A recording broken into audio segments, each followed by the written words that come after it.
رضیت باللہ ربا وبالاسلام دینا وبمحمد صلی اللہ علیہ وسلم نبیا ورسولا۔ اللہ اکبر، اللہ اکبر، اللہ اکبر، لبیک لبیک لبیک یا رسول اللہ صلی اللہ علیہ وسلم۔ الحمدللہ الذی شرفنا بشہر رمضان الذی انزل فیہ القرآن، والصلاة والسلام علی حبیبہ سید الانس والجان وعلی آلہ واصحابہ فی کل حین وآن، اما بعد فاعوذ باللہ من الشیطان الرجیم، بسم اللہ الرحمن الرحیم۔ انما یرید اللہ لیذہب عنکم الرجس اہل البیت ویطہرکم تطہیرا۔ صدق اللہ العظیم وصدق رسولہ النبی الکریم الامین۔ ان اللہ وملائکتہ یصلون علی النبی یا ایہا الذین آمنوا صلوا علیہ وسلموا تسلیما۔ الصلاۃ والسلام علیک یا سیدی یا رسول اللہ وعلی آلک واصحابک یا حبیب اللہ۔ الصلاۃ والسلام علیک یا سیدی یا خاتم النبیین وعلی آلک واصحابک یا اول النبیین و یا آخر النبیین۔ مولاي صلی وسلم دائما ابدا علی حبیبک خیر الخلق کلہم، منزہ عن شریک فی محاسنہ فجوہر الحسن فیہ غیر منقاسم۔ محمد تاج رسل اللہ قاطبۃ، محمد صادق الاقوال والکلم، محمد ذکرہ روح لانفسنا، محمد شکرہ فرد علی الامم۔ رب صلی وسلم دائما ابدا علی حبیبک خیر الخلق کلہم۔ اللہ تبارک و تعالی جل جلالہ وعم نوالہ واتم برہانہ وعظم شانہ وجل ذکرہ وعز اسمہ کی حمد و ثنا، اور حضور سرور کائنات، مفخر موجودات، زینت بزم کائنات، دستگیر جہاں، غم گسار زماں، سید سروراں، حامی بے کساں، قائد المرسلین خاتم النبیین، احمد مجتبیٰ جناب محمد مصطفیٰ صلی اللہ علیہ وآلہ واصحابہ وبارک وسلم کے دربار گوہربار میں ہدیہ درود و سلام عرض کرنے کے بعد السلام علیکم ورحمۃ اللہ وبرکاتہ۔ حاضرین، ناظرین، سامعین، رب ذوالجلال کے فضل اور توفیق سے ماہ رمضان المبارک جو اس امت کے لیے قیامت تک رب ذوالجلال کا ایک خاص تحفہ ہے، اس کی سعادت افروز گھڑیاں ہمیں میسر ہیں، اور آج ہم 27ویں فہم دین کورس کا آغاز کرنے جا رہے ہیں۔ رب ذوالجلال کا کروڑوں بار شکر ہے کہ آج سے تقریباً 27 سال پہلے ہم نے گوجرانوالہ کی سرزمین سے فہم دین کی ایک تحریک کا آغاز کیا، اور یہ عنوان آج زبان زد خلق ہے۔ پاکستان میں اور بیرون ملک فہم دین کورسز اللہ کے فضل سے سینکڑوں ہزاروں کی تعداد میں علماء، مبلغین اور اہل سنت و جماعت کے ذمہ داران کی طرف سے ان کا مختلف طریقوں سے انعقاد کیا جا رہا ہے۔ بندہ ناچیز کے فہم دین کورسز 11 جلدوں میں صراط مستقیم پبلیکیشنز کی طرف سے چھپ چکے ہیں، اور ایک ریکارڈ ان کی مانگ اور پوری دنیا میں مقبولیت اللہ تعالیٰ کے فضل و کرم سے ان کتابی فہم دین کورسز کو حاصل ہوئی ہے، اور ابھی مزید انشاءاللہ منظر عام پہ آئیں گی۔ آج ہم فہم دین کورس جو 27واں سالانہ فہم دین کورس ہے اس کا آغاز کر رہے ہیں۔ تمام حضرات جو اس وقت ہمارے ساتھ بذریعہ انٹرنیٹ شریک ہیں اور جو یہاں حاضر ہیں، سب میرے ساتھ مل کے بسم اللہ کے کلمات اور افتتاحی دعا کے کلمات پڑھیں۔ بسم اللہ الرحمن الرحیم، صلی اللہ علی حبیبہ سیدنا و مولانا محمد و آلہ و اصحابہ اجمعین۔ رب یسر ولا تعسر وتمم بالخیر وبک نستعین۔ رب یسر ولا تعسر وتمم بالخیر وبہ نستعین۔ رب یسر ولا تعسر وتمم بالخیر وبک نستعین۔ بسم اللہ افتتحت وعلی اللہ توکلت۔ بسم اللہ افتتحت وعلی اللہ توکلت۔ بسم اللہ افتتحت وعلی اللہ توکلت۔ رب یسر ولا تعسر وتمم بالخیر وبک نستعین۔ صلی اللہ علی حبیبہ سیدنا و مولانا محمد و آلہ و اصحابہ اجمعین۔ فہم دین کورسز کا ماہ رمضان المبارک کے ساتھ ایک خصوصی تعلق ہے، اسی وجہ سے ان کورسز کو خاص برکات میسر ہیں، کیونکہ رمضان المبارک وہ مقدس مہینہ ہے جس میں قرآن مجید کو نازل کیا گیا، تو نزول قرآن کی وجہ سے اس مہینے کے اندر مضامین قرآن کو سمجھنا وہ بہت آسان ہے، اور پھر اس پر عمل کرنا، عمل کی نیت کرنا اور اس کے زیر سایہ پورا سال بسر کرنا، یہ ایک مجرب وظیفہ ہے انسانی روحانی ترقی کے لحاظ سے، چونکہ قرآن مجید برہان رشید رب ذوالجلال نے نازل کیا، اور رسول پاک صلی اللہ علیہ وسلم سے یہ کہا لِتُبَيِّنَ لِلنَّاسِ، کہ ہم نے آپ کو یہ قرآن دیا تاکہ آپ لوگوں کے سامنے اس کا بیان کریں، اس کے مفاہیم مضامین کو بیان کریں۔ اور نبی اکرم نور مجسم شفیع معظم صلی اللہ علیہ وسلم نے صحابہ کرام رضی اللہ تعالی عنہم کو سب سے پہلے قرآن کی تعلیم دی۔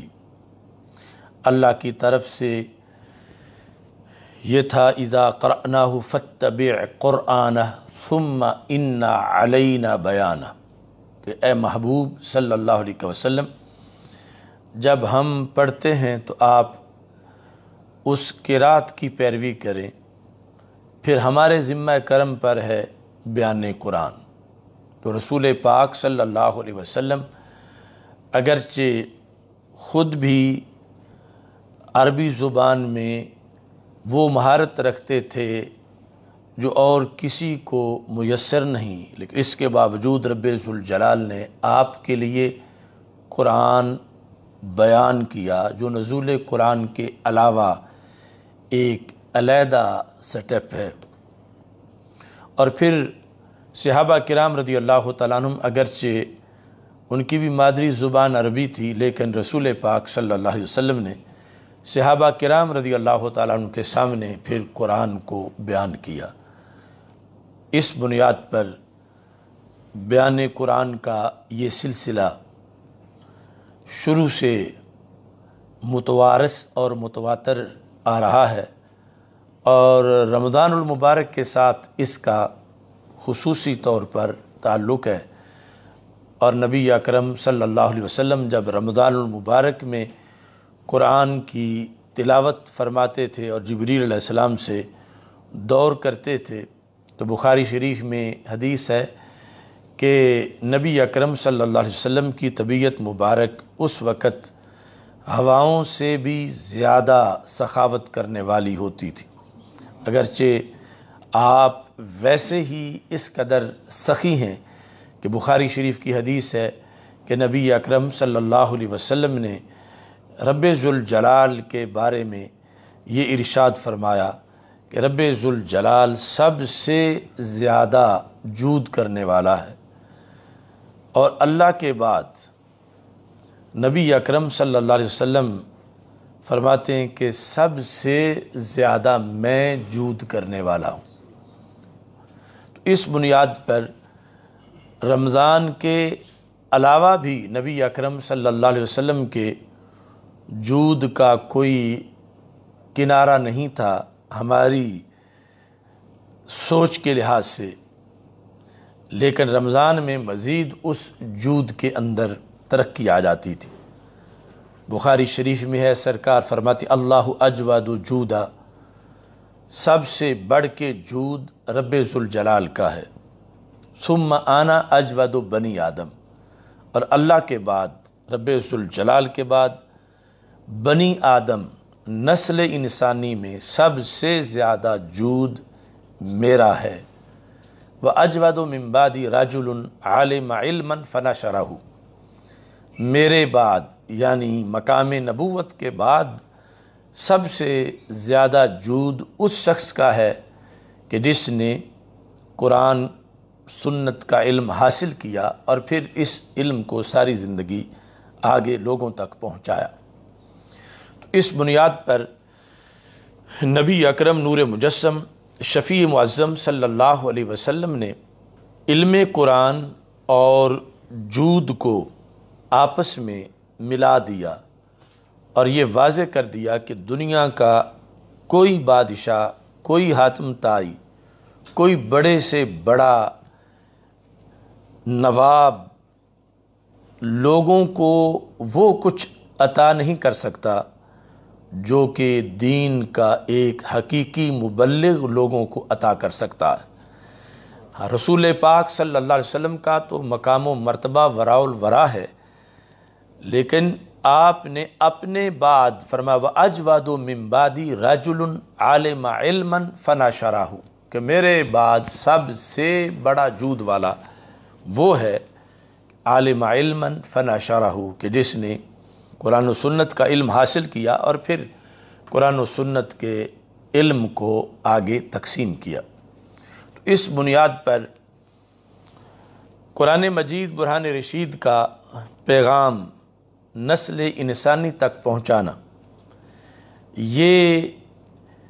انسانی معاشرے کی سب سے بڑی ضرورت کو پورا کرنا ہے۔ آج اس وقت کیٹاگریز بنتی ہیں کہ کون مفید شہری ہے، تو بہت تھوڑے لوگوں کی توجہ اس طرف جاتی ہے کہ یہ قرآن پڑھنے پڑھانے والے، دین کا پرچم بلند کرنے والے اور علم دین کے جو مبلغین ہیں، یہ اصل کائنات کے اندر وہ لوگ ہیں جن کی وجہ سے کائنات کی نبض چل رہی ہے اور جن کی وجہ سے دوسروں کو بھی نوازا جا رہا ہے۔ نبی اکرم نور مجسم شفیع معظم صلی اللہ علیہ وسلم کا فرمان صحیح بخاری میں موجود ہے، انکم تنصرون و ترزقون بضعفائکم، یعنی حالات حاضرہ میں آپ دیکھ لیں کہ سب سے مظلوم طبقہ، کمزور طبقہ ظاہری طور پر علماء کا ہے، اور یہ مساجد میں جو لوگ نمازیں پڑھتے ہیں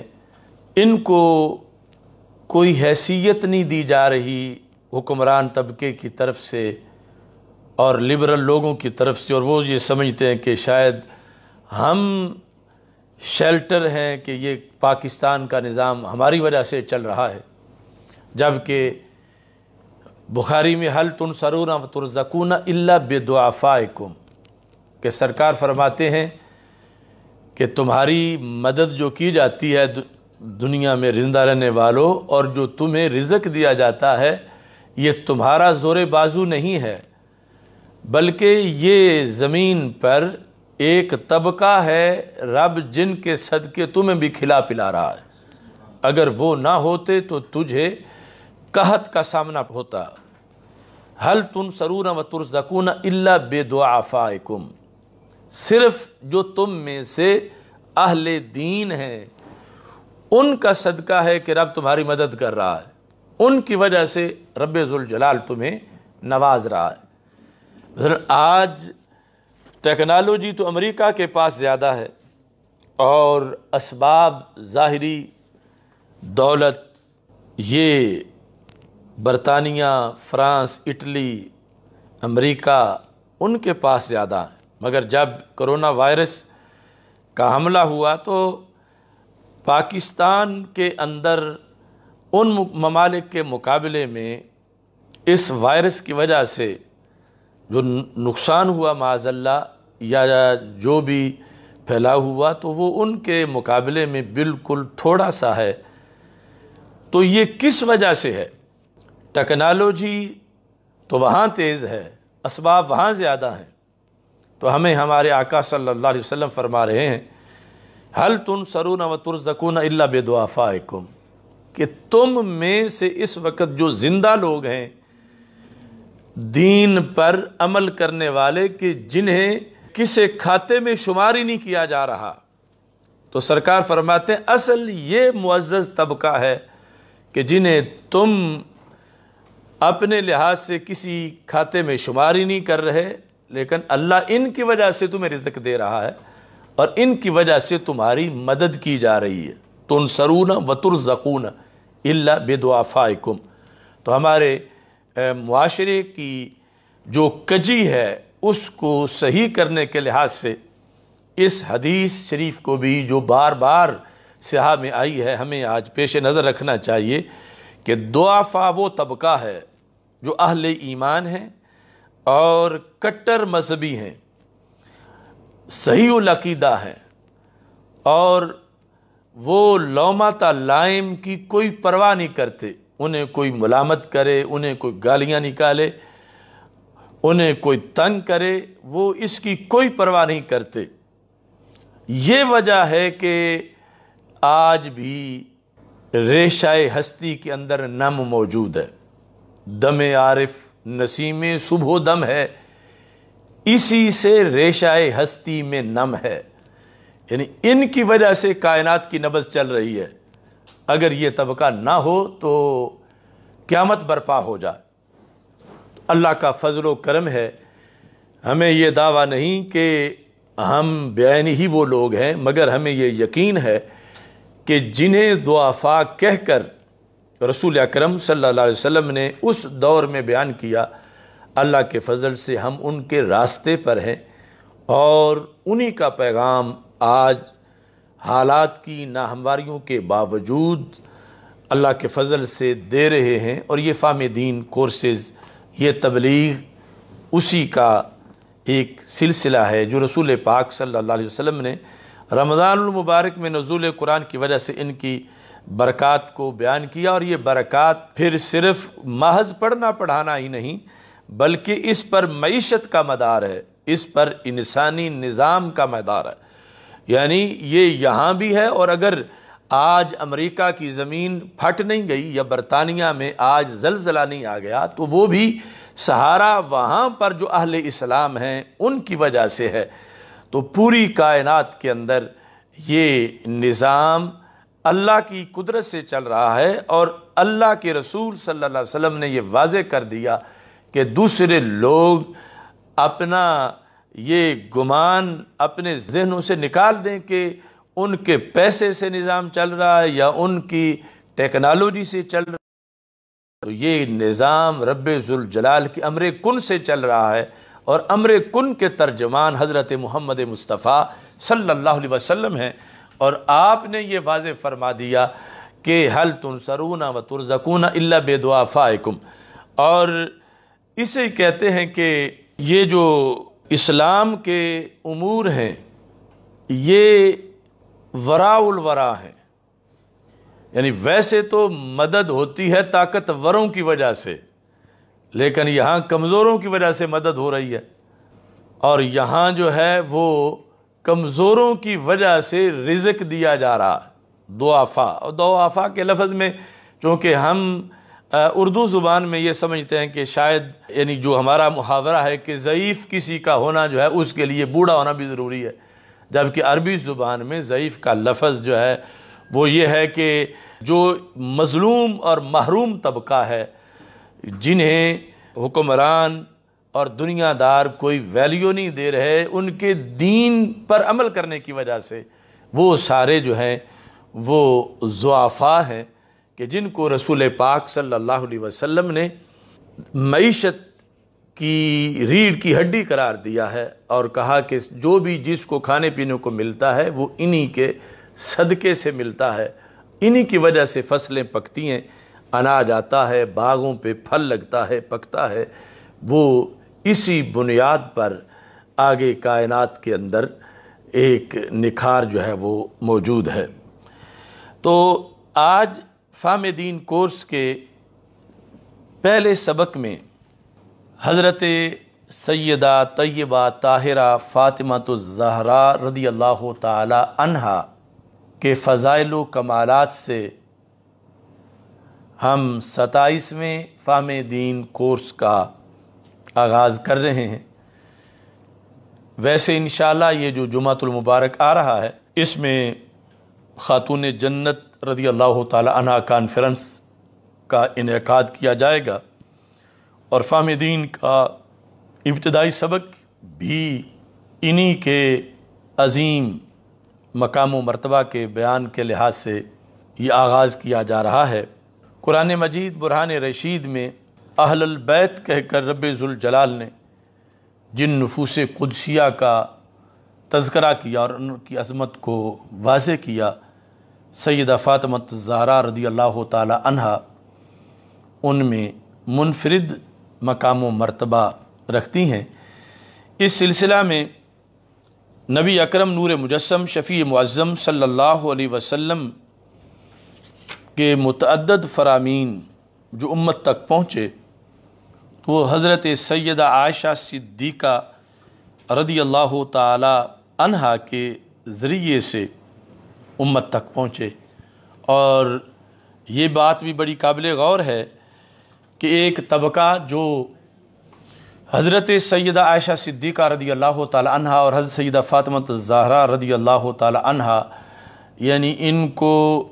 علیحدہ علیحدہ تصور کرتے ہیں اور ان کی عقیدت کو علیحدہ علیحدہ تصور کرتے ہیں، اور ان کے درمیان کسی اختلاف کی گھڑی ہوئی خلیج کو حائل کرنا چاہتے ہیں، جبکہ رسول پاک صلی اللہ علیہ وسلم کی طرف سے جو فضائل کا عظیم باب بیان کیا گیا اس کی روایت ہی سیدہ عائشہ صدیقہ رضی اللہ تعالی عنہا کرتی ہیں، اور امت تک فضائل فاطمہ الزہراء رضی اللہ تعالی عنہا پہنچانے والی محدثہ، راویہ، خطیبہ وہ سیدہ عائشہ صدیقہ رضی اللہ تعالی عنہا ہیں۔ اس بنیاد پر امام حاکم نے مستدرک میں اس حدیث کو ذکر کیا، طبرانی نے موجم اوسط میں ذکر کیا، اور ایسے ہی مسند ابی یعلا میں بھی موجود ہے، اور اس کی کہ جو راوی ہیں وہ سارے صحاح کے راوی ہیں۔ حضرت عائشہ صدیقہ رضی اللہ تعالی عنہا آپ ارشاد فرماتی ہیں، اور یہ ان کا اپنا تبصرہ جو ہے یقیناً رسول پاک صلی اللہ علیہ وسلم کی ان احادیث کی وجہ سے جو دوسرے مقام پر انہوں نے مرفوعاً ان کو ذکر بھی کیا۔ آپ فرماتی ہیں ما رأیت افضل من فاطمہ غیر ابیہا۔ حضرت عائشہ صدیقہ رضی اللہ تعالی عنہا کہتی ہیں کہ میں نے حضرت فاطمہ رضی اللہ تعالی عنہا سے افضل سوائے ان کے ابا جی کے اور کسی کو نہیں دیکھا۔ غیر ابیہا یعنی ابیہا رسول اکرم نور مجسم شفیع معظم صلی اللہ علیہ وسلم، ان سے افضل میں نے اور کسی کو نہیں دیکھا۔ حضرت فاطمہ الزہراء رضی اللہ تعالی عنہا کی افضلیت کو، مقام و مرتبہ کو بیان کرتے ہوئے حضرت عائشہ صدیقہ رضی اللہ تعالی عنہا نے کہا کہ رسول اکرم نور مجسم شفیع معظم صلی اللہ علیہ وسلم کے جگر کا ٹکڑا ہونے کے لحاظ سے حضرت فاطمہ رضی اللہ تعالی عنہا کی افضلیت میں یہ سمجھتی ہوں کہ رسول پاک صلی اللہ علیہ وسلم کے بعد حضرت فاطمہ رضی اللہ تعالی عنہا افضل ترین مقام و مرتبہ پہ فائز ہیں۔ ایسے ہی دوسرے مقام پر حضرت عائشہ صدیقہ رضی اللہ تعالی عنہا روایت کرتی ہیں، جو کہ امام حاکم نے اس کو روایت کیا، اور وہ بھی شیخین یعنی امام بخاری اور امام مسلم کی شرط پر وہ سند بھی موجود ہے۔ حضرت عائشہ صدیقہ رضی اللہ تعالی عنہ کہتی ہیں ما رأیت احدا اشبہ کلاما وحدیثا من فاطمہ رضی اللہ تعالی عنہ برسول اللہ صلی اللہ علیہ وسلم، کہ میں نے رسول پاک صلی اللہ علیہ وسلم کے ساتھ گفتگو کرنے میں مشابہت کے لحاظ سے اور بولنے میں مشابہت کے لحاظ سے حضرت فاطمہ رضی اللہ تعالی عنہا سے بڑھ کر اور کسی کو نہیں دیکھا، کہ رسول پاک صلی اللہ علیہ وسلم کے ساتھ گفتگو کرنے کی مشابہت جتنی حضرت فاطمہ رضی اللہ تعالی عنہا کو میسر تھی، اور کلام میں مشابہت جس قدر حضرت فاطمہ رضی اللہ تعالی عنہا کو میسر تھی وہ آپ ہی کا حصہ ہے۔ وَكَانَتْ اِذَا دَخَلَتْ عَلَيْهِ رَحَّبَ بِهَا، اور جب حضرت سیدہ فاطمہ رضی اللہ تعالی عنہا آپ داخل ہوتی تھیں، یعنی رسول پاک صلی اللہ علیہ وسلم جہاں گھر میں رونق افروز ہیں وہاں جس وقت حضرت فاطمہ رضی اللہ تعالی عنہا آتی تھیں رحبا بہا، تو نبی اکرم صلی اللہ علیہ وسلم آپ کو مرحبا کہتے تھے۔ وقام، اور کھڑے ہو جاتے تھے، فاخذ بیدہا، اور ان کا ہاتھ پکڑ لیتے تھے، فقبلہا، اور اس ہاتھ کو چوم لیتے تھے، واجلسہا فی مجلسہ، اور جہاں نبی اکرم صلی اللہ علیہ وسلم خود تشریف فرما پہلے ہوتے تھے اس جگہ پھر حضرت فاطمہ رضی اللہ تعالی عنہا کو بٹھاتے تھے۔ یہ حدیث اور یہ مشاہدہ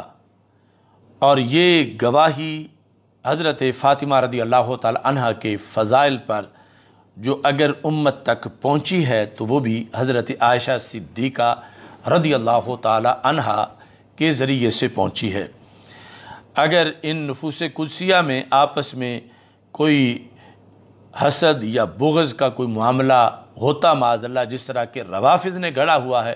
تو کبھی بھی سیدہ عائشہ صدیقہ رضی اللہ تعالی عنہا اس شرح و بسط کے ساتھ خطبات ارشاد نہ فرماتی، فضائل فاطمہ رضی اللہ تعالی عنہا کے لحاظ سے کہ جس قدر کہ آپ نے کثرت سے ان کو بیان کیا، اور ایسے ہی دوسری طرف سے حضرت فاطمہ رضی اللہ تعالی عنہا نے فضائل عائشہ صدیقہ رضی اللہ تعالی عنہا کو بھی کثرت سے بیان کیا۔ اب اس وقت ہم حدیث کا صرف ٹیکسٹ پیش کر رہے ہیں، اور یہ ساری احادیث یعنی اس کے اندر اب آگے علم کلام کی بہت سی باتیں ہیں جو کہ محدثین نے کی ہیں۔ مثال کے طور پر اب یہ بات تو طے شدہ ہے کہ نبی اکرم نور مجسم شفیع معظم صلی اللہ علیہ وسلم سارے نبیوں سے افضل ہیں، اور کوئی غیر نبی کسی ایک نبی سے بھی افضل نہیں ہو سکتا، اور رسول اکرم صلی اللہ علیہ وسلم ہر نبی سے افضل ہیں۔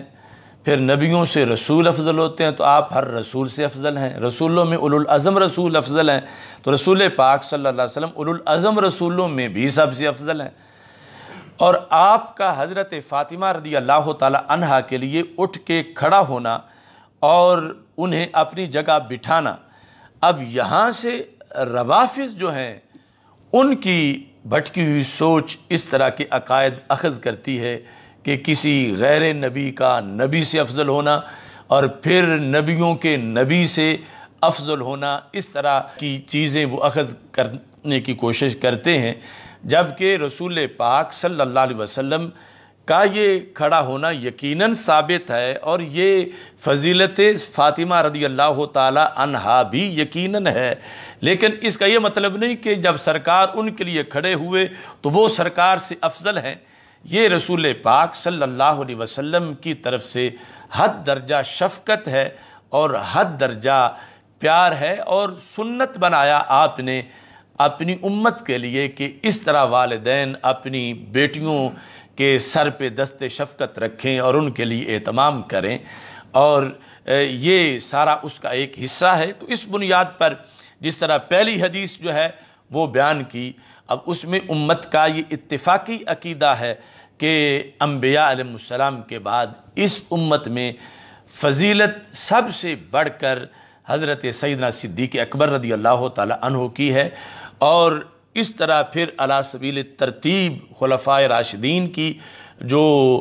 ترتیب خلافت ہے وہی ترتیب فضیلت ہے۔ اور اس کے باوجود یعنی یہ بات واضح کی گئی کہ ایک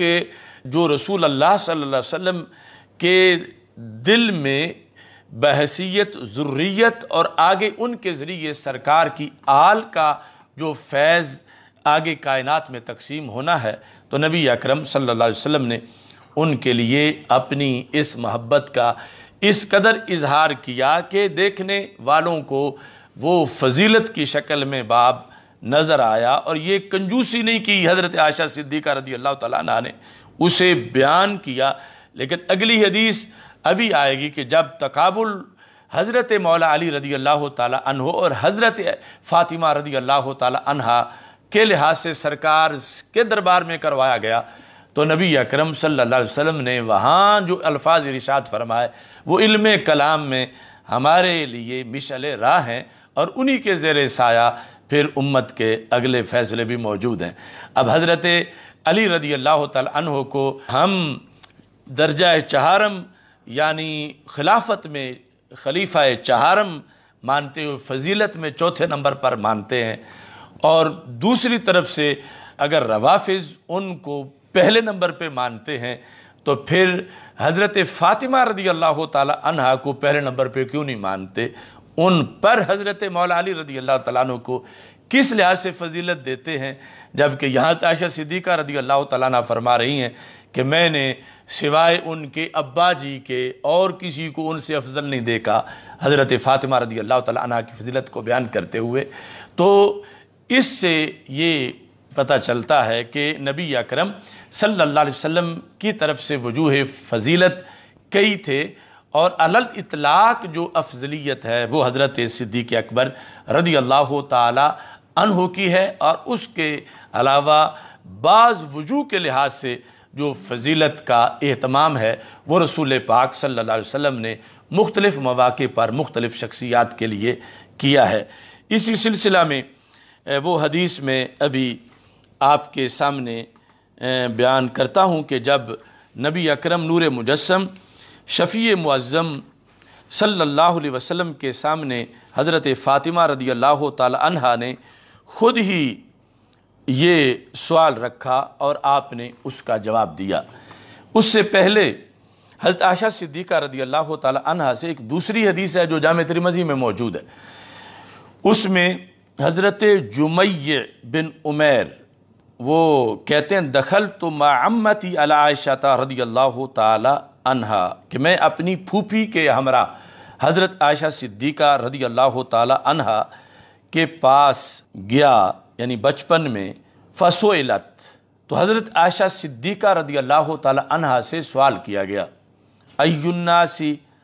کان احب الی رسول اللہ صلی اللہ علیہ وسلم، کہ لوگوں میں سے رسول اللہ صلی اللہ علیہ وسلم کے قریب سرکار کے ہاں سب سے محبوبیت کے لحاظ سے سب سے پہلے نمبر پر مقام کس کا تھا؟ احب الی رسول اللہ صلی اللہ علیہ وسلم۔ یہ سوال حضرت عائشہ صدیقہ رضی اللہ تعالی عنہا سے کیا گیا کہ نبی اکرم صلی اللہ علیہ وسلم کے سب سے بڑے محبوب کون تھے، محبوبیت کے درجے پر پہلے نمبر پر کون فائز تھے، یہ حضرت عائشہ صدیقہ رضی اللہ تعالی عنہا سے پوچھا گیا۔ قالت فاطمہ، تو حضرت عائشہ صدیقہ رضی اللہ تعالی عنہا نے جواب میں کہا کہ حضرت فاطمہ الزہرا رضی اللہ تعالی عنہا۔ قیل من الرجال، تو سوال میں پھر دوبارہ پوچھا گیا کہ چلو یہ تو مطلقاً آپ نے یہ بتا دیا حضرت فاطمہ رضی اللہ تعالی عنہا کے لحاظ سے، تو مردوں میں سب سے پہلے محبوبیت کا درجہ کس کا ہے؟ قالت زوجہا، کہ حضرت علی رضی اللہ تعالی عنہ آپ کو محبوبیت کا درجہ حاصل تھا نبی اکرم نور مجسم شفیع معظم صلی اللہ علیہ وسلم کے ہاں۔ اب یہ تشریح جو ام المومنین عائشہ صدیقہ رضی اللہ تعالی عنہا اپنی محفل میں، اپنے گھر میں، اپنی ظاہری حیات کے اندر کر رہی ہیں، اور رسول پاک صلی اللہ علیہ وسلم نے یہ فرمایا تھا کہ خذوا شطر دینکم من ھذہ حمیرہ، اپنے دین کا آدھا حصہ اے صحابہ عائشہ صدیقہ رضی اللہ تعالی عنہا سے حاصل کرنا۔ اب حضرت عائشہ صدیقہ رضی اللہ تعالی عنہا سوال کے جواب میں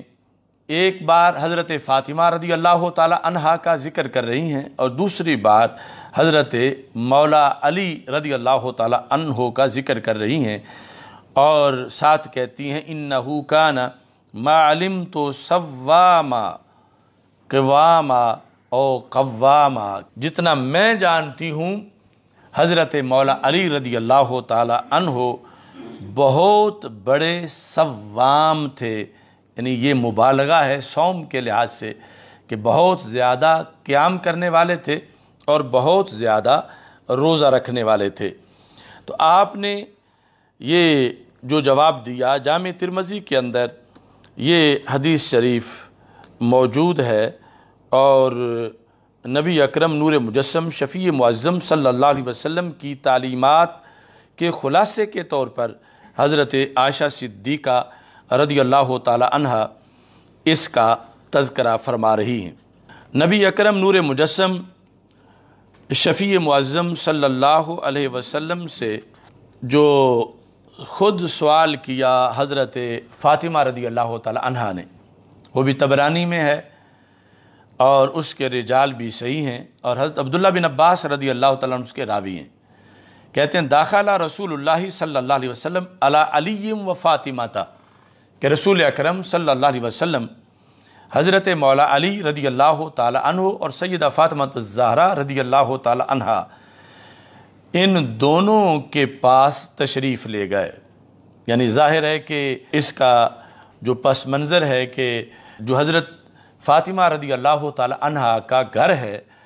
وہاں سرکار تشریف لے گئے، مولا علی بھی اپنے گھر میں موجود تھے، وہما یضحکان، اور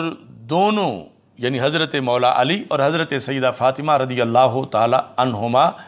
مسکرا رہے تھے۔ فلما رآیاہ سکتا، جب دونوں نے رسول پاک صلی اللہ علیہ وسلم کو دیکھا کہ رسول پاک صلی اللہ علیہ وسلم رونق افروز ہوئے ہیں، تو دونوں نے سکوت اختیار کیا، یعنی وہ جو پہلے والی حالت تھی مسکراہٹ والی، اس میں توقف ہوا اور خاموشی اختیار کی۔ فقال لهما النبی صلی اللہ علیہ وسلم ما لکما کنتما تضحکان فلما رأیتمانی سکتتما، تو نبی اکرم صلی اللہ علیہ وسلم نے فرمایا وجہ کیا ہے کہ تم دونوں مسکرا رہے تھے اور جب تم نے مجھے دیکھا تو تم خاموش ہو گئے، تو ایسا کیوں کیا؟ یعنی مطلب یہ تھا کہ میں کوئی اجنبی نہیں ہوں، تو اس مسکراہٹ کے ماحول میں میرا آ جانا، اس میں مجھ سے تم یعنی کس چیز کو علیحدہ رکھنا چاہتے ہو، جبکہ میں نے دیکھ لیا کہ تم مسکرا رہے تھے اور اب تم نے خاموشی اختیار کر لی۔ حالانکہ اس سوال کے اندر بھی سرکار جانتے ہیں کہ سبب کیا ہے، لیکن انہی سے اظہار کروا کہ ایک بہت بڑا اہم مسئلہ امت کے سامنے آپ نے واضح کر دیا، جو علم کلام کے سینکڑوں سوالوں کا جواب ہے۔ فبادرت فاطمہ، تو اب دونوں میں سے سرکار نے تو دونوں سے پوچھا کہ کیوں تم نے ایسے کیا، کہ تم جو مسکرا رہے تھے تو مسکراتے رہتے، اب میرے آنے پر تم نے مسکراہٹ ختم کر دی اور تم نے سکوت اختیار کر لیا، تو ایسا کیوں کیا؟ سوال دونوں سے تھا، لیکن حضرت سیدہ فاطمہ رضی اللہ تعالی عنہا سبقت لے گئیں جواب دینے میں۔ فبادرت فاطمہ رضی اللہ تعالی عنہا، آپ آگے بڑھیں یعنی جواب دینے میں جلدی کی۔ فقالت بِأَبِي أَنْتَ یا رسول اللہ صلی اللہ علیہ وسلم، یہ بھی منفرد انداز ہے سرکار دو عالم صلی اللہ علیہ وسلم سے گفتگو کا، جو حضرت فاطمہ رضی اللہ تعالی عنہا کی امتیازی شان ہے۔ کہنے لگیں یا رسول اللہ صلی اللہ علیہ وسلم، میں اور علی ہم ایک بات میں بحث کر رہے تھے اور آپ تشریف لے آئے ہو، یہ کہہ رہے تھے قالا ھذا انا احب الی رسول اللہ صلی اللہ علیہ وسلم من کے، کہ مولا علی جو ہیں یہ مجھے کہہ رہے تھے کہ اے فاطمہ، تم رسول اللہ صلی اللہ علیہ وسلم کو اتنی پسند نہیں جتنا میں پسند ہوں۔ احب کا لفظ بولا اور وہ یعنی محبت کے ساتھ ترجمہ کریں گے کہ جتنی مجھے محبوبیت حاصل ہے، جس قدر میں پیارا ہوں رسول اکرم صلی اللہ علیہ وسلم کا، اتنی تم نہیں ہو۔ رسول پاک صلی اللہ علیہ وسلم جتنی مجھ سے مہربانی کرتے ہیں اتنی آپ سے نہیں کرتے، جتنی سرکار کی شفقت مجھ پر ہے اتنی آپ پر نہیں، جتنی سرکار کی محبت مجھ سے ہے اتنی آپ سے نہیں۔ یہ علی مجھے اس طرح کہہ رہے تھے۔ قال ھذا انا احب الی رسول اللہ صلی اللہ علیہ وسلم من کے، اب یہاں پر تقابل ان دو ذاتوں میں ہے، من کے تمہارے مقابلے میں، یعنی حضرت مولا علی رضی اللہ تعالیٰ عنہ کا دعویٰ تھا کہ میں رسول اللہ صلی اللہ علیہ وسلم کا تمہارے مقابلے میں بڑا محبوب ہوں، مجھ سے رسول اللہ صلی اللہ علیہ وسلم زیادہ محبت کرتے ہیں۔ کہا محبوب یہ اس طرح کہہ رہے تھے، تو قلت، میں نے کہا بلا کیوں نہیں، انا احب الی رسول اللہ صلی اللہ علیہ وسلم من کا، تو میں نے کہا علی نہیں، میں رسول اللہ صلی اللہ علیہ وسلم کے ہاں تجھ سے زیادہ پسندیدہ ہوں، یعنی زیادہ احب ہوں، مجھ سے سرکار تمہارے مقابلے میں زیادہ محبت کرتے ہیں، اور مجھ پر سرکار دو عالم صلی اللہ علیہ وسلم کی مہربانیاں تمہارے مقابلے میں زیادہ ہیں۔ اب یہ ہماری بحث چل رہی تھی کہ سرکار آپ تشریف لے آئے ہو، تو اب اچھا ہوا آپ نے پوچھ لیا کہ کیا بات چل رہی تھی اور ہم پھر خاموش کیوں ہو گئے۔ تو بات یہ چل رہی تھی، ان کا دعویٰ ہے کہ یہ احب ہیں، میرا دعویٰ ہے کہ میں احب ہوں، یعنی سپرلیٹو ڈگری محبوبیت کے لحاظ سے ان کا دعویٰ ہے کہ میں رسول اللہ صلی اللہ علیہ وسلم کا زیادہ محبوب ہوں تمہارے مقابلے میں۔ میں کہتی ہوں میں رسول اللہ صلی اللہ علیہ وسلم کی زیادہ پیاری ہوں، سرکار مجھ سے زیادہ محبت کرتے ہیں۔ تو اس بنیاد پر ہماری آپس میں گفتگو چل رہی تھی اور آپ تشریف لے آئے ہو۔ اب وہ پچھلی حدیثیں جو تھیں جن میں حضرت عائشہ صدیقہ رضی اللہ تعالی عنہا نے جو جواب دیا جب آپ سے پوچھا گیا کہ رسول اللہ صلی اللہ علیہ وسلم کہ ہاں سب سے پیارے کون ہیں، تو اور ایک میں افضلیت کے لحاظ سے بھی پوچھا گیا، حضرت فاطمہ رضی اللہ تعالی عنہا کا نام لیا اور پھر حضرت مولا علی رضی اللہ تعالیٰ عنہ کا نام لیا۔ تو اب ان ساری چیزوں کو سمجھنے کے لحاظ سے اور جو اہل سنت و جماعت کا نظریہ افضلیت ہے اس کو سمجھنے کے لحاظ سے یہاں رسول اللہ صلی اللہ علیہ وسلم کے یہ الفاظ ایک بہت ہی زیادہ اہمیت کے حامل ہیں۔ اب ان دونوں کے درمیان جو مقابلہ جاری تھا اس کا حل کیسے ہوا، اور پھر اسی کے ذریعے آگے جا کر مطلقاً جو افضلیت یا احبیت ہے اس کا بھی مسئلہ حل ہوگا۔ جبکہ دوسری طرف جو ہے رسول اللہ صلی اللہ علیہ وسلم کا محبوب وہ لقب تو حضرت اسامہ کو میسر ہے، حب رسول اللہ صلی اللہ علیہ وسلم، اور اس طرح اور بھی کئی اس کے مواقع ہیں۔ تو اب نبی اکرم صلی اللہ علیہ وسلم نے جواب کیسے دیا؟ فتبسم رسول اللہ صلی اللہ علیہ وسلم، سرکار اس پر مسکرا پڑے کہ حضرت فاطمہ رضی اللہ تعالی عنہا نے جو سوال رکھ دیا سامنے، اب ظاہر ہے کہ اس کا جواب سرکار ہی دے سکتے تھے اور کوئی یعنی اس لیول پر جواب نہیں دے سکتا تھا، اور پھر اسی جواب کے ضمن میں آگے پھر ام المومنین کے عہد میں ان سے جو سوال کیا گیا تو انہوں نے جواب دیا، اور اسی پر ہی پھر آگے جو علی الاطلاق افضلیت ہے حضرت صدیق اکبر رضی اللہ تعالیٰ عنہ کی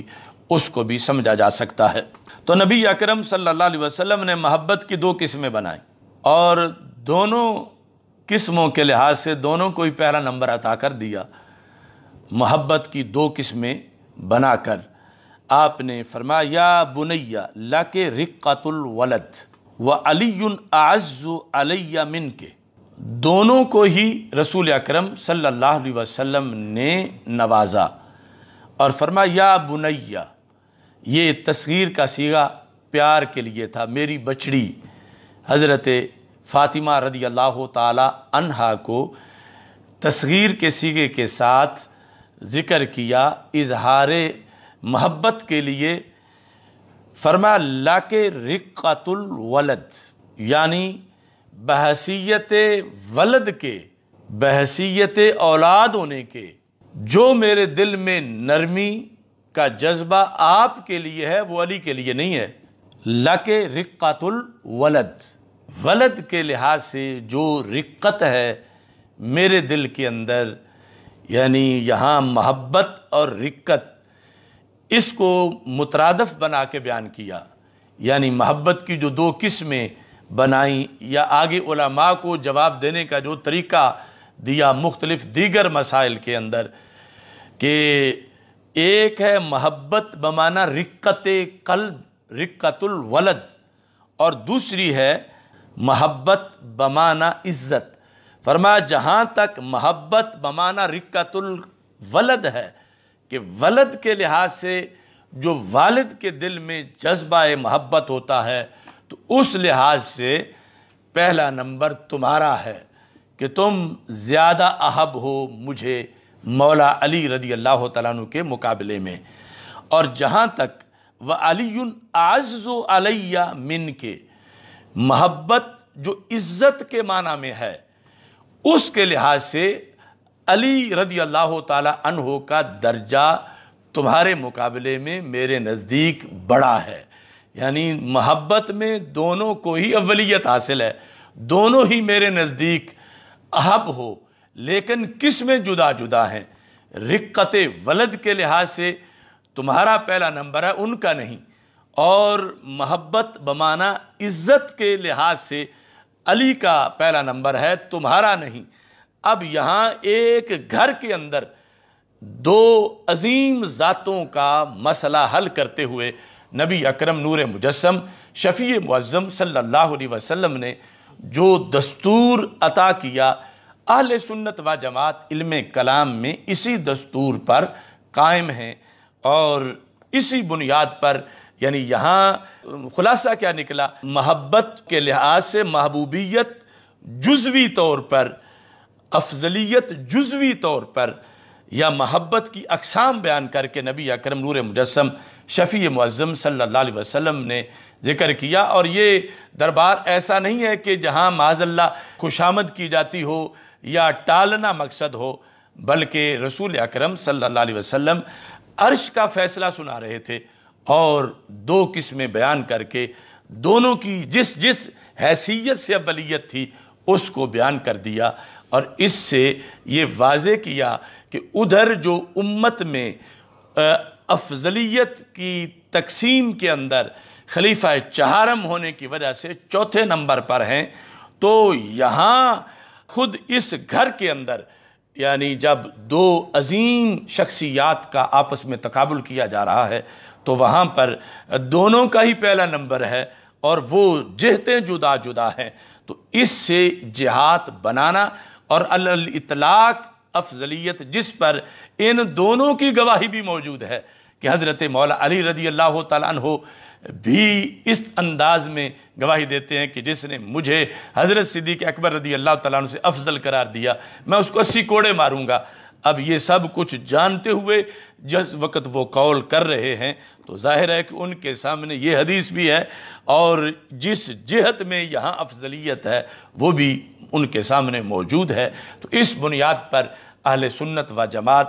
اس نظریے پر یہ جتنی شانیں جو ہیں جس جس جہت میں بیان کی گئیں اس مقام پر اسی انداز میں ان کا تذکرہ کرتے ہیں۔ اور یہ حقیقت کس قدر واضح ہے کہ حضرت سیدہ عائشہ صدیقہ رضی اللہ تعالی عنہا اپنے گھر میں جبکہ نہ مولا علی پاس ہیں نہ سیدہ فاطمہ الزہرا رضی اللہ تعالی عنہا پاس ہیں، لیکن اس کے باوجود وہ امت کو ایک درس دے رہی ہیں، اور جس جہت میں جتنا لازم ہے اور ضروری ہے اس کا تذکرہ اعلیٰ الفاظ کے اندر حضرت عائشہ صدیقہ رضی اللہ تعالی عنہا نے شان حضرت فاطمہ رضی اللہ تعالی عنہا کے لحاظ سے اس کو بیان کیا۔ دوسرے مقام پر یہ الفاظ بھی طبرانی کے اندر موجود ہیں، چونکہ نبی اکرم صلی اللہ علیہ وسلم کی 4 صاحبزادیاں ہیں، سب سے بڑی صاحبزادی سیدہ زینب رضی اللہ تعالی عنہا ہیں، ان کے بعد حضرت سیدہ رقیہ رضی اللہ تعالی عنہا ہیں، ان کے بعد حضرت سیدہ ام کلثوم رضی اللہ تعالی عنہا ہیں، اور یعنی یہ جو ترتیب ہے ترتیب ولادت، اس کے بعد حضرت فاطمہ سیدہ فاطمہ رضی اللہ تعالی عنہا ہیں۔ یہ چاروں ہی نبی اکرم صلی اللہ علیہ وسلم کی شہزادیاں ہیں، اور اس پر امت کا اجماع ہے، اور یہاں تک کہ روافض کی کتابوں میں بھی یہ بات بالکل ثابت ہے، اور اہل سنت و جماعت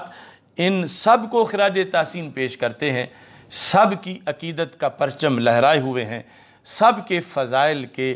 قائل ہیں، لیکن یہ بات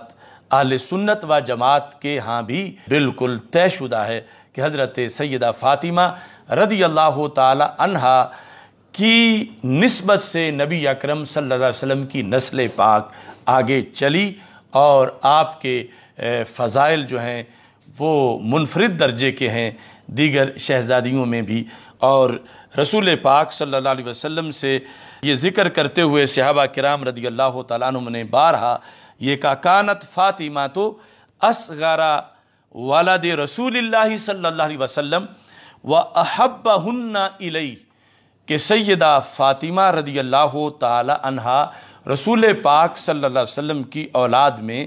اصغر تھیں، یعنی عمر کے لحاظ سے چھوٹی تھیں، وَأَحَبَّهُنَّ إِلَيْهِ، اور چاروں شہزادیوں میں حضرت فاطمہ رضی اللہ تعالی عنہا رسول پاک صلی اللہ علیہ وسلم کے نزدیک احب تھیں، یعنی سب سے زیادہ پیاری تھیں، حضرت سیدہ زینب، حضرت سیدہ رقیہ، حضرت سیدہ ام کلثوم رضی اللہ تعالی عنہن، وہ بھی ہمالیہ عظمت پر ہیں، ان سے بھی رسول اللہ صلی اللہ علیہ وسلم حد درجے کی محبت فرماتے تھے، لیکن اس بات پر صحابہ گواہ ہیں کہ حضرت فاطمہ رضی اللہ تعالی عنہا اگرچہ عمر میں باقی سے چھوٹی تھیں، باقی شہزادیوں سے، لیکن احبہن الی، حضرت فاطمہ رضی اللہ تعالی عنہا ان تینوں کے مقابلے میں رسول پاک صلی اللہ علیہ وسلم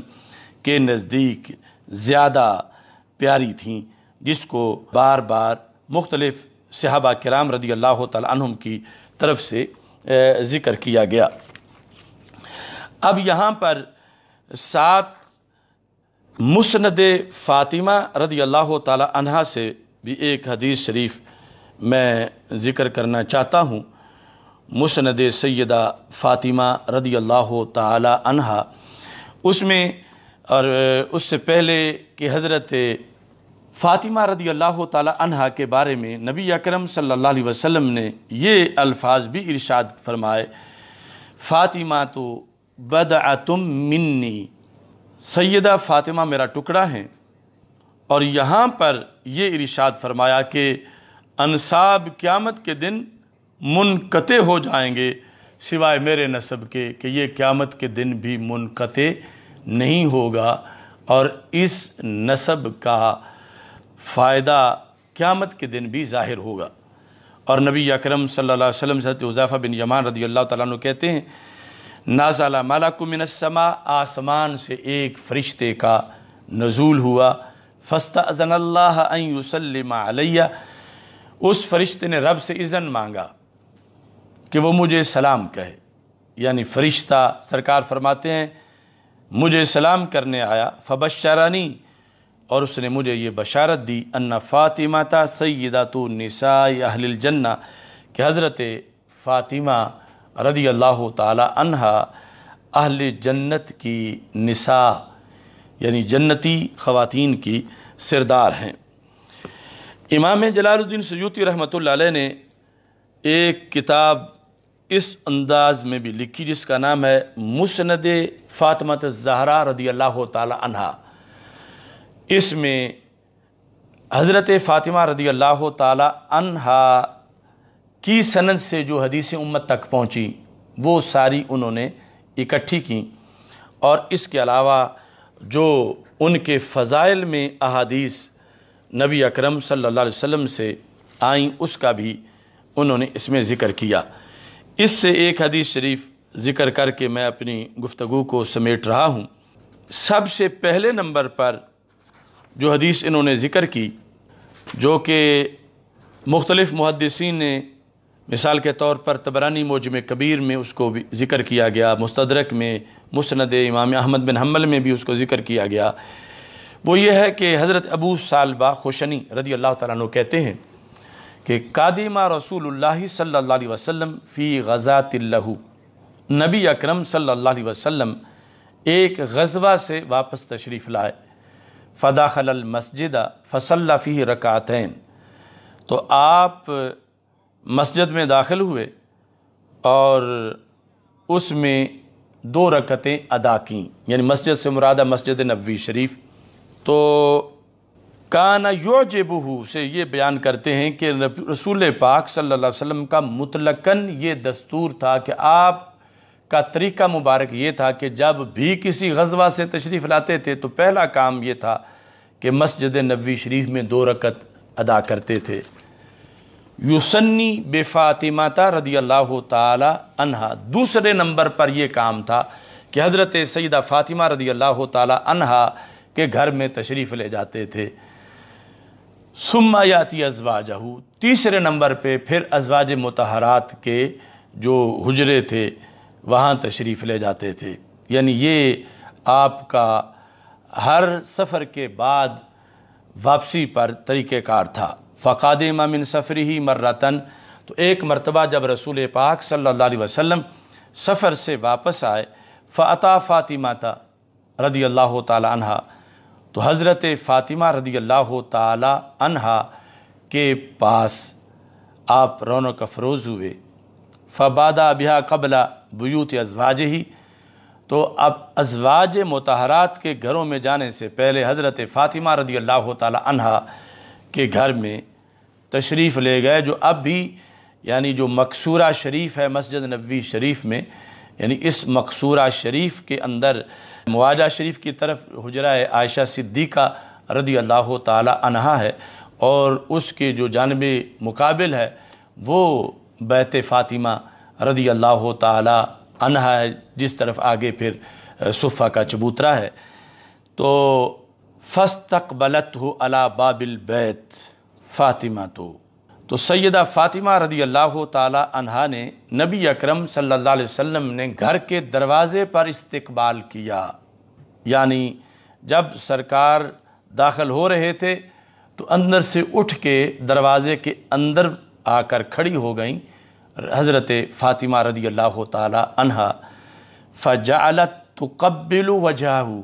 حضرت فاطمہ رضی اللہ تعالی عنہا رسول پاک صلی اللہ علیہ وسلم کا چہرہ پر نور چومنے لگیں۔ وفی لفظ فاہ وعینیہ وتبکی، ایک روایت میں ہے کہ رسول اکرم صلی اللہ علیہ وسلم کا منہ مبارک چومنے لگیں، وعینیہ، نبی اکرم صلی اللہ علیہ وسلم کی دونوں آنکھوں کو چومنے لگی۔ تو یہ حدیث دو طرح روایت ہے، لیکن اگلی بات مشترک ہے، وتبکی، رونے لگیں۔ فقال لها رسول اللہ صلی اللہ علیہ وسلم ما یبکیک یا بنیہ، تو رسول اکرم صلی اللہ علیہ وسلم نے فرمایا کہ میری پیاری بیٹی، کیا چیز تمہیں رونے پر مجبور کر رہی ہے، یعنی یہ کیوں تمہاری آنکھوں میں آنسو آئے۔ یہ جس طرح رسول اللہ صلی اللہ علیہ وسلم کے سوالات کا فلسفہ ہے، اسی کے پیش نظر یعنی یہ عدم علم کی وجہ سے نہیں تھا، بلکہ اس بنیاد پر کہ جب کوئی رو رہا ہو، اگرچہ پتہ ہو کہ کیوں رو رہا ہے، لیکن پوچھنے میں بھی اس کو بڑا حوصلہ ہو جاتا ہے کہ بڑی ذات نے مجھ سے میرے رونے کا سبب پوچھا ہے۔ تو نبی اکرم صلی اللہ علیہ وسلم اس لحاظ سے بھی ان کو تسکین دینا چاہتے تھے، اور دوسرا کہ اگر ان کے دل میں جو بات ہے وہ انہی کے دل میں رہتی، اور سرکار بھی سمجھتے ہیں کہ وجہ کیا ہے، اگر اس کا اظہار نہ کرواتے تو امت تک وہ بات پھر کیسے پہنچتی، اور پھر آگے جس وجہ سے رونا آیا تھا اس کا جواب پھر امت تک کیسے پہنچتا۔ تو اس طرح کئی حکمتیں تھیں کہ رسول اکرم صلی اللہ علیہ وسلم نے یہ پوچھا کہ اس کا سبب کیا ہے۔ قالت، تو حضرت سیدہ فاطمہ رضی اللہ تعالی عنہا نے کہا، اراکا یا رسول اللہ صلی اللہ علیہ وسلم قد شاہب لونوں کا، میں نے یہ دیکھا، یعنی یہ اب ایک غزوہ سے واپسی پر رسول اکرم صلی اللہ علیہ وسلم کے چہرے پر ظاہر ہے کہ لمبے سفر کی تھکاوٹ کے اثرات بھی تھے، جہاد میں ایک وقت گزارنے کی وجہ سے، اور جو ایک فاقہ اور اس طرح کی ساری چیزیں ملی ہوئی تھیں، اگرچہ جو نور نبوت تھا اس کی وجہ سے چہرہ حشاش بشاش پر نور ضرور تھا، لیکن حضرت فاطمہ رضی اللہ تعالی عنہا کو محسوس ہوا کہ رسول اکرم صلی اللہ علیہ وسلم کے چہرے مبارک کا رنگ بدلا ہوا ہے۔ یہ شاہبہ کا لغوی معنی ہے۔ تو کہا کہ ابا جی، یعنی یہ سفر کی شدت، یہ بھوک، یہ مسلسل جہاد، یہ کس قدر طویل جد و جہد آپ فرما رہے ہو، اور ادھر کیا ہے، اخلولقت ثیابو کا، آپ کے کپڑے مبارک بھی پرانے ہوئے ہیں، تو اس پر مجھے رونا آیا ہے کہ آپ نے کتنی جد و جہد کی اس دین کو پھیلانے کے لیے، کتنے جہاد کیے، کتنے سفر کیے، تو یہ کب غالب آئے گا۔ اس صورتحال میں یعنی عظیم بیٹی اپنے عظیم ابا جان کے اس مشن کے لحاظ سے اور وہ جد و جہد سب کو سامنے رکھ کر ان کی آنکھوں میں آنسو تھے، اور یہ لفظوں میں بیان کر دیا کہ میں اس لیے روئی ہوں کہ یا رسول اللہ صلی اللہ علیہ وسلم،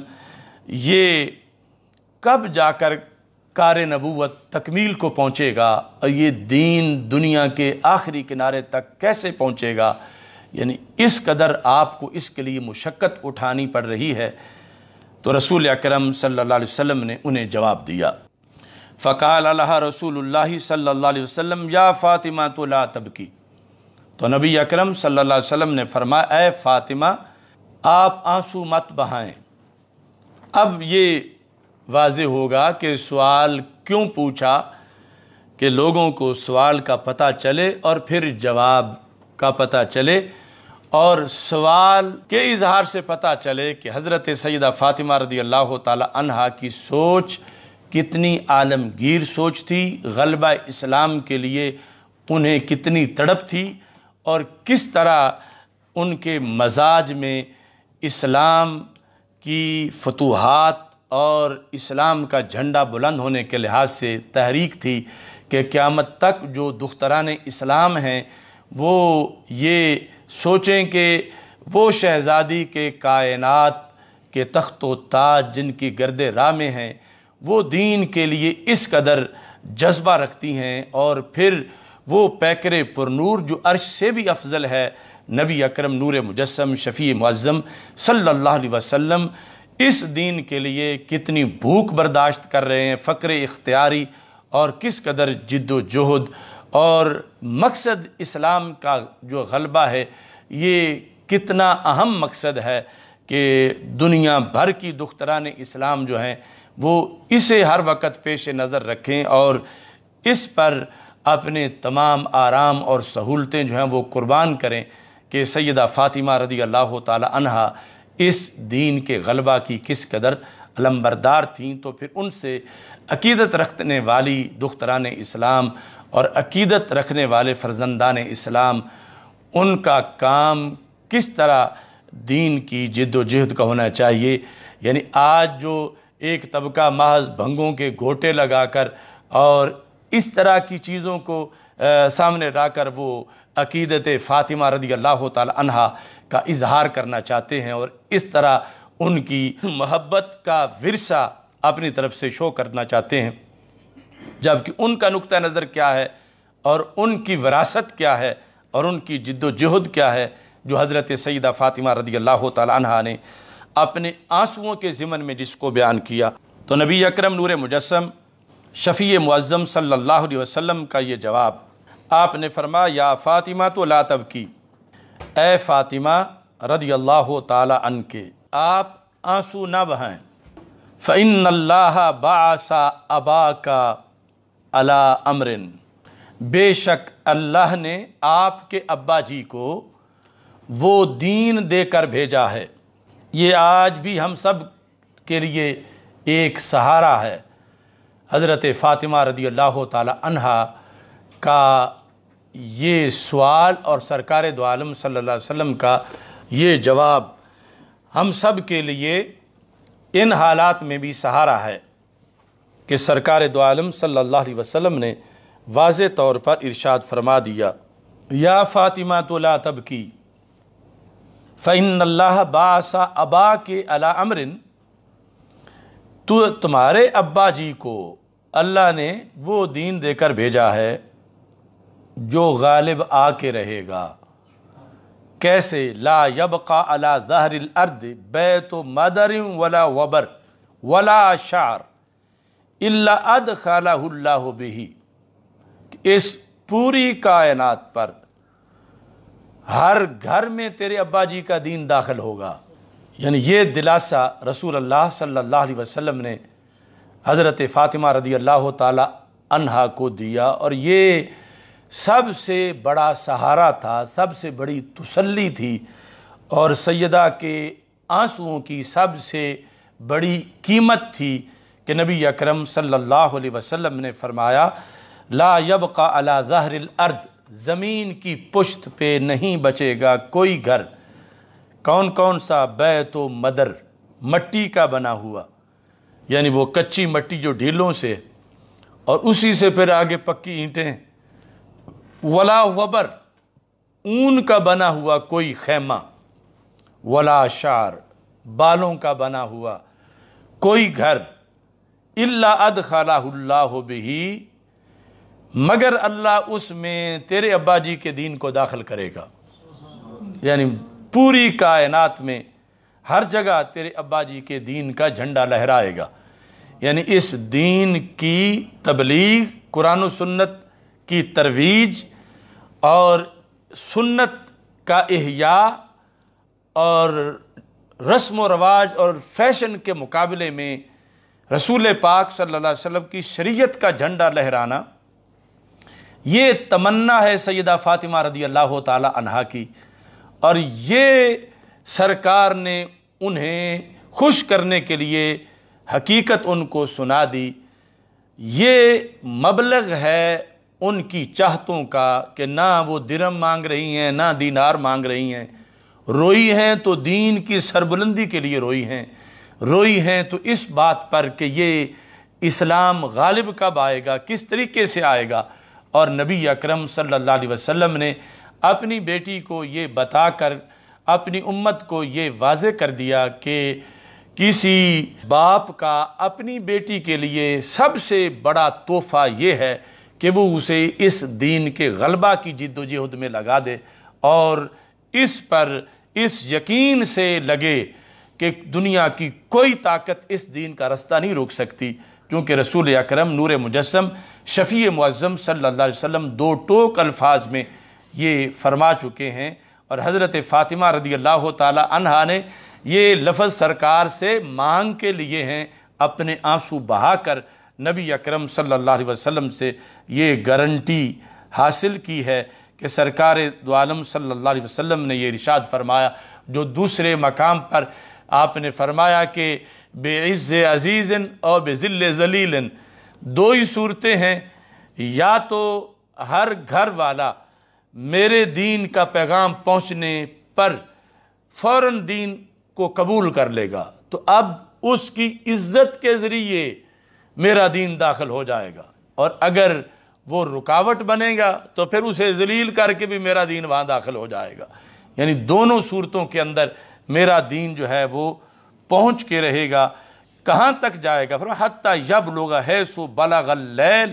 فرمایا جہاں تک کائنات میں رات آتی ہے یا سورج طلوع ہوتا ہے، وہاں اے فاطمہ تیرے ابا جی کا دین بھی پہنچے گا۔ یعنی جہاں تک رات کا اندھیرا جاتا ہے اور جہاں تک سورج کی روشنی جاتی ہے، وہاں تک یہ دین پہنچے گا۔ تو اس بنیاد پر یہ مشن فاطمہ رضی اللہ تعالی عنہا ہے کہ جس کے پیش نظر آج بھی حق پرستوں کو یہ سہارا میسر ہے کہ سارے فتنے، ساری سازشیں، ساری رکاوٹیں دم توڑ جائیں گی، چونکہ حضرت فاطمہ رضی اللہ تعالی عنہا آنسو بہا کے سرکار سے یہ گارنٹی حاصل کر چکی ہیں کہ نبی اکرم نور مجسم شفیع معظم صلی اللہ علیہ وسلم کا دین غالب آ کے رہے گا، قرآن و سنت کا پیغام ہر طرف چھا کے رہے گا، اور یہی ان کے ساتھ سچی عقیدت کی دلیل ہے کہ آپ کے مشن کو اپنایا جائے، آپ کے مشن کے لیے جد و جہد کی جائے۔ آپ جس مقصد کے لیے آنسو بہا رہی تھیں، اس مقصد کے لیے انسان اپنا وقت خرچ کرے، اپنی صلاحیتیں خرچ کرے، اپنی طاقت خرچ کرے، اپنا پیسہ خرچ کرے، اور اس مقصد کے لیے اپنی اولاد کو اس رستے پہ، دین اور قرآن و سنت کے رستے پہ لگائے۔ یہی سیدہ فاطمہ رضی اللہ تعالی عنہا کے ساتھ اظہار محبت کا، اظہار عقیدت کا سب سے اعلیٰ طریقہ ہے کہ قرآن و سنت کے پرچم کو تھاما جائے اور قرآن و سنت کے پرچم کو ہر طرف لہرایا جائے، اور قرآن مجید اور سنت مصطفیٰ صلی اللہ علیہ وسلم، احادیث رسول صلی اللہ علیہ وسلم کے پڑھنے پڑھانے کے لحاظ سے اس کا اہتمام کیا جائے۔ آج یعنی کچھ لوگوں نے خرافات کا نام حب فاطمہ قرار دیا ہے، دین سے بغاوت اور شریعت کے رستے کو چھوڑنا، اس کو وہ سیدہ کے ساتھ اپنے تعلق کی دلیل بنا رہے ہیں، جبکہ ان کے آنسو آج بھی امت پر یہ واضح کر رہے ہیں کہ حضرت سیدہ فاطمہ الزہرا رضی اللہ تعالی عنہا کا رستہ